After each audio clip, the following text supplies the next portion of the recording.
السلام علیکم ورحمۃ اللہ وبرکاتہ۔ دوستوں، امید کرتا ہوں آپ خیریت سے ہوں گے۔ میں ہوں محمد مقصود قاسمی اور آپ دیکھ رہے ہیں باغ مدینہ یوٹیوب چینل۔ دوستوں، آج کی اس ویڈیو میں ہمیں جاننے کی کوشش کریں گے کہ کچھ تبلیغی لوگ ہیں جو یہ بیان کرتے ہوئے دیکھے گئے ہیں، اور میں نے بھی وہ بیان سنا ہے کیونکہ اس مجلس کے اندر میں بھی موجود تھا۔ ایک جگہ جوڑ ہو رہا تھا، ایک حافظ صاحب بیان کر رہے تھے اور انہوں نے امام ابو حنیفہ رحمۃ اللہ علیہ کی طرف غلط نسبت کی، غلط بیانی کی۔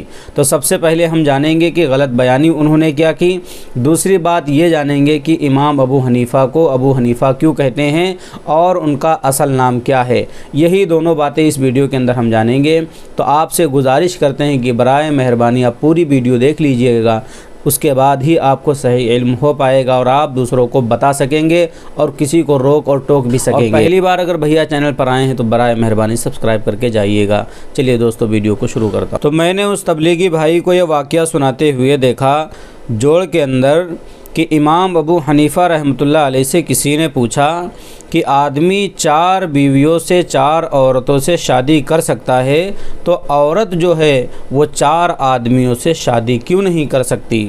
اب امام صاحب پریشان ہو گئے۔ ابو حنیفہ رحمۃ اللہ علیہ گھر پہنچے اور بہت ہی پریشان تھے۔ بیٹی نے پوچھا کہ ابو کیا بات ہے، کھانا لگا دوں؟ تو ابو نے کہا کہ بیٹی کھانا مت لگاؤ، میں بہت پریشان ہوں، مجھے ایک مسئلے نے پریشان کر رکھا ہے۔ تو بیٹی حنیفہ کہنے لگی کہ ابو آپ وہ مسئلہ تو بتائیے آخر کیا ہے۔ تو میں نے وہ مسئلہ بتلا دیا اور بیٹی نے اس مسئلے کا حل بھی بتا دیا۔ تو یہ حنیفہ جو نام ہے یہ امام ابو حنیفہ رحمۃ اللہ علیہ کی بیٹی ہے، اسی لیے امام ابو حنیفہ کو ابو حنیفہ کہا جاتا ہے۔ یہ دوستو من گھڑت بات ہے، نا علمی کی بات ہے، جس کی بنا پر لوگ اس کو بس ایسے شیئر کیے جا رہے ہیں، ایسے بیان کیے جا رہے ہیں کہ ہم نے بڑوں سے سنا ہے، ہم نے بڑوں سے سنا۔ رہے بھیا کیسے بڑے؟ غلط بیانی کیا بڑوں سے سن لوگے تو کیا وہ درست ہو جائے گی؟ کیا وہ جائز ہو جائے گی؟ اب میں آپ کو پوری بات اصلی بتلاتا ہوں کہ امام ابو حنیفہ کو ابو حنیفہ کیوں کہتے ہیں۔ دارالعلوم دیوبند سے ہم رجوع کرتے ہیں، دیکھ لیتے ہیں کہ دارالعلوم دیوبند اس کے بارے میں کیا کہتا ہے۔ تو ایک صاحب سوال کرتے ہیں دارالعلوم دیوبند سے، آج کا عنوان ہے امام ابو حنیفہ کو ابو حنیفہ کیوں کہتے ہیں۔ تو اس کا جواب آتا ہے دارالعلوم دیوبند کی طرف سے، بسم اللہ الرحمن الرحیم۔ ابو حنیفہ امام صاحب کی کنیت ہے۔ حنفیہ حنیف کی مؤنث ہے، جس کا معنی ناسک، عابد، زاہد یا مسلم ہے، کیونکہ حنف کے معنی میلان کے ہیں اور مسلم وہ ہے جو دین حق کی طرف مائل ہو۔ ابو حنیفہ کنیت ہونے میں 3 اقوال ہیں۔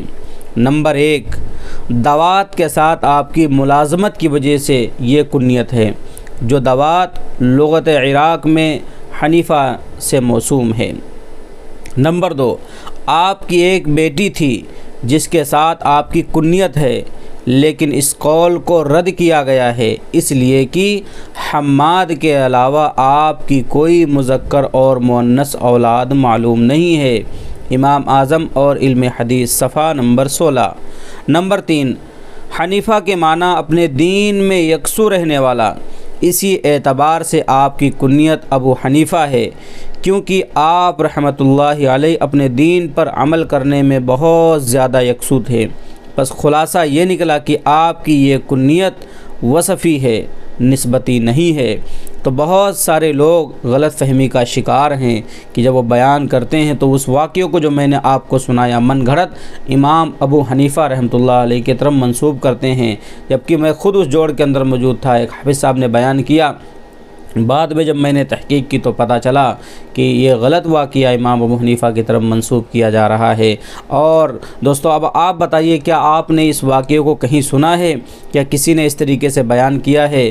جو بھی ہو، جیسا بھی لگے، آپ نیچے کمنٹ کر دیجئے۔ اور میں امید کرتا ہوں کہ دوستو آج امام ابو حنیفہ رحمۃ اللہ علیہ کی طرف جو واقعہ غلط بیان کیا جا رہا تھا آپ کو صحیح علم ہو گیا ہوگا، اور ابو حنیفہ کو ابو حنیفہ کیوں کہتے ہیں اس کا بھی آپ کو صحیح علم ہو گیا ہوگا۔ تو دوستو آپ سے میں گزارش کروں گا، آپ نے پوری ویڈیو دیکھ ہی لی ہے تو برائے مہربانی ہمارے چینل کو سبسکرائب کر کے جائیے۔ تو چلیے دوستو پھر ملتے ہیں انشاءاللہ جلدی کسی نئے ویڈیو میں نئے ٹاپک کے ساتھ۔ السلام علیکم ورحمۃ اللہ وبرکاتہ۔